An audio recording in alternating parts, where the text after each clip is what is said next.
Estoy muy contento de recibir a Antero Flores Arauz, no solamente porque don Antero, gracias por estar con nosotros, como siempre, no solamente porque él ha podido hablar a puerta cerrada con el presidente Kuczynski, vamos a ver qué le podemos sonsacar. Sonsacar no es una palabra fea, vamos a ver qué podemos conversar.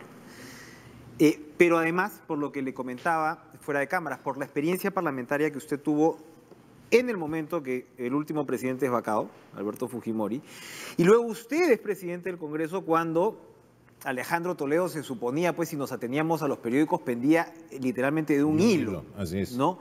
Entonces se pensaba mucho que usted iba a terminar siendo pues el vehículo porque era el que subía de la oposición, ¿no? Y se temía mucho, al final eso no ocurrió. Más bien ese fue un caso, digamos que incluso el gobierno de repente recibió un refresco al tener a la oposición en el Congreso. Pero usted ha tenido todos los escenarios. No solamente eso, prácticamente se terminaron con todas las marchas, solamente llegó una al Congreso, se terminaron, fue la del vaso de leche, en que para la solución de los problemas Pedro Pablo Kuczynski, que era ministro de Economía, ayudó muchísimo, ¿no? Me acuerdo de esa carátula de caretas, vaca la pirinaca, que le pusieron, sí. que esto característico, al final no hubo vaca, pero acá estamos cerca. ¿Cómo observa? ¿Cómo observa la situación a la luz de estos hechos? Evidentemente es un Congreso distinto, donde es más fácil llegar a los 87 votos para alcanzar la vacancia y con un ambiente muy enrarecido, con mucha sangre en el ojo.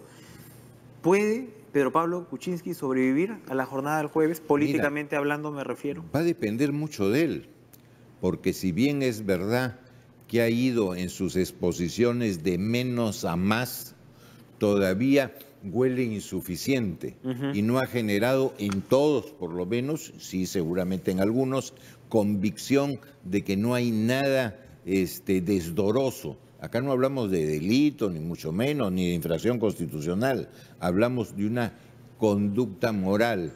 Entonces, el hecho de la vacancia no es otra cosa que tú dejas el cargo, pero no tiene una connotación penal.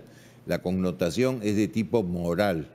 Evidentemente todo lo delictuoso es inmoral, pero no necesariamente todo lo carente de moral es delictuoso.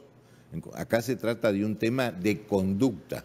Lo que le están acusando es de una inconducta permanente. Pero y eso es bien subjetivo también. Exacto, y es una definición que tiene su complejidad, porque cuando hablamos de incapacidad moral permanente, ayer hablaba con un experto constitucional que me decía que en realidad esto tenía origen en la incapacidad física, ¿no? Y en su momento incluso en lo que podría ser la incapacidad mental, y que va evolucionando, entre comillas, a lo que podría ser la figura de la que hablamos ahora.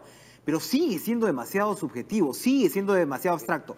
Me pregunto, siendo, a ver, ya, el señor pues Kuczynski se ha convertido en discrecional, pero para mí siempre hay un nexo umbilical entre el razonamiento, la razón, la motivación, que no debe ser solo una cuestión enunciativa, sino algo que se pueda acreditar, y la decisión del Congreso luego de escuchar a alguien acusado, que son los congresistas que firmaron la moción de inhabilitación, la de moción vacancia. De censura, de vacancia.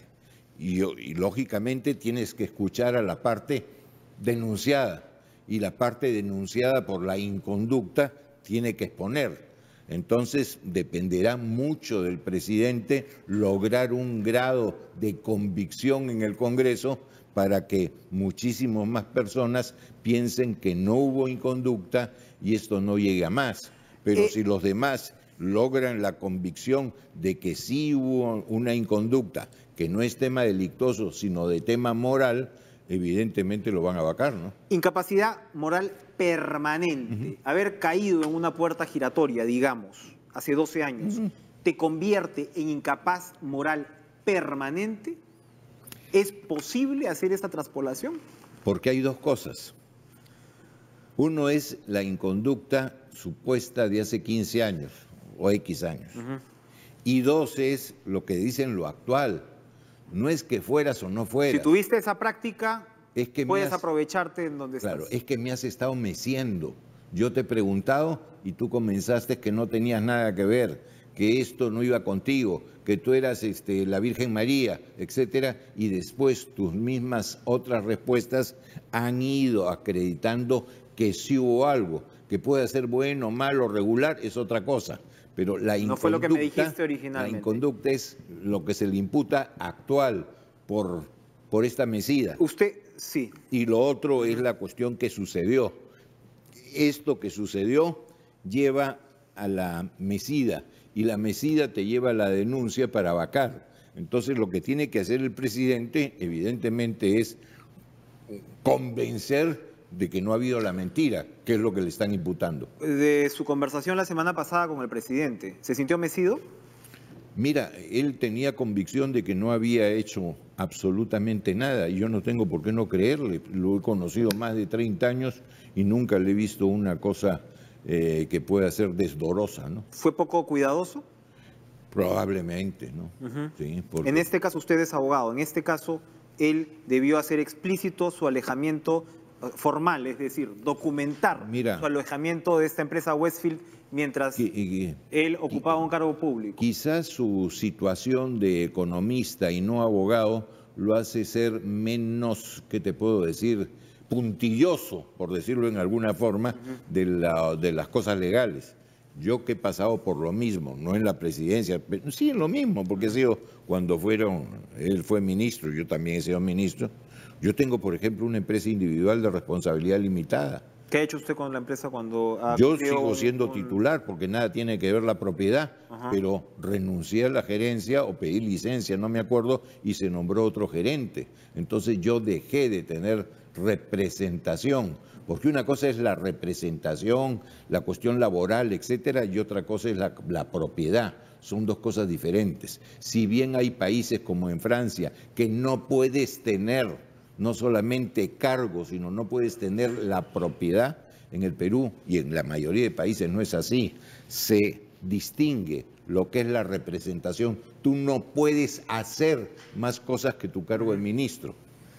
Entonces tienes que renunciar a cargos, a actividades, pero no necesariamente a la propiedad. ¿Es correcto en esa medida cobrar dividendos siendo ministro de Estado? Un ministro de Estado no debe estar satisfecho en todo caso con un servicio a la patria durante el tiempo que este dure y de repente renunciar a todo tipo de ingreso adicional. No hay imposibilidad, ¿qué te puedo decir? No hay imposibilidad legal. No hay ninguna. Porque en un momento tuvimos, por ejemplo, congresistas a dedicación exclusiva, ¿no? Te cuento. Yo que tengo además no solamente mi estudio, sino otras empresas inmobiliarias familiares. En el caso de mi estudio, yo pedí licencia y me fue otorgada. Pero el tiempo que fui ministro, yo no recibí medio del estudio. Otra vez, usted es abogado, usted conoce a Alberto Borea.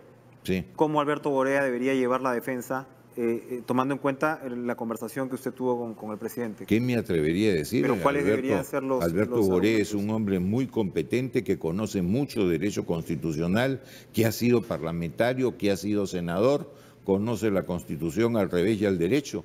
Yo creo que es no es que creo, estoy convencido. Es un magnífico abogado. Pero se debería ir al fondo de la cuestión o se debería ir a lo que estamos conociendo ahora como el debido proceso, es decir, a garantizar, si se quiere políticamente, ganar tiempo, ¿no? Para poder organizar mejor la defensa, o va a tener que ir, cuando usted nos habla de convencer también a la población, vas más allá de los 130 escaños, porque además para buena parte de la población los dados ya están cargados, entonces es algo que va a trascender el hemiciclo.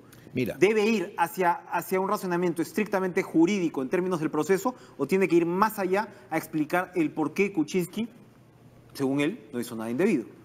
Yo creo que se tiene que ir a lo que tú has señalado, lo último, a crear convicción de que él no hizo ninguna inconducta, porque no solamente es cuestión del cargo de presidente, y yo lo comprendo en eso. Es el tema, mi dignidad, mi prestigio, mi buen nombre, mi reputación que hoy día está en juego. En consecuencia, todo eso tengo que defenderlo y tengo que generar el grado de convicción de que no he hecho nada indebido. Insisto, no es cuestión de delito, es cuestión de conducta. y él tiene que acreditar que su conducta fue prístina, ¿no? ¿Qué piensa que va a pasar con su experiencia parlamentaria? ¿Va a ser vacado el presidente Kuczynski? Mira, acuérdate que las tendencias van en su contra. Acuérdate que somos abogados, no pitonizos, pero si fuéramos pitonizos diríamos que da la impresión que la suerte está echada, y para que la suerte regrese a donde debería estar, el presidente tiene que ser muy convincente, ¿no? En esta negociación política, la del estribo, en esta negociación política que sin duda se está llevando a cabo ahora, nos imaginamos, debe haber algún argumento por parte de los actores oficialistas que le están diciendo a los parlamentarios de oposición: ojo, que tú vacas al presidente y vas a ir un paso más cerca del cierre del Congreso, porque evidentemente Martín Vizcarra no va a poder pues subir con, digamos, un hálito de inocencia, ya sabe a dónde se está metiendo. Tienes toda la razón. La cosa, el suelo no está tan parejo como debería ser, y lógicamente cuando tienes también sangre en el ojo, reaccionas a veces hepáticamente. Por eso es que yo en todos estos días lo que he hecho un llamado a la tranquilidad, a ver las cosas con objetividad, a que se entienda que esto es una cuestión de razonamiento y no de sensibilización, que se entienda que no es una cuestión de suma de votos. Si tengo los votos, los vaco. No, necesito que haya una causalidad más o menos acreditada y que haya convicción en un sentido o en otro. Insisto, no es una lotería que saco el bolo y te voté, saco el otro bolo y te quedas. Tiene que haber la causalidad y sobre todo el convencimiento, y como tú bien has dicho, no solamente de los 130 parlamentarios, sino también del ciudadano de a pie que está viéndote y escuchando y leyéndote. Andreu Flores Salas, muchas gracias. Muy interesante, Gracias. muy informativo como siempre, sobre todo en estas circunstancias. Vamos nosotros al sur de nuestro país, Carla Jarada.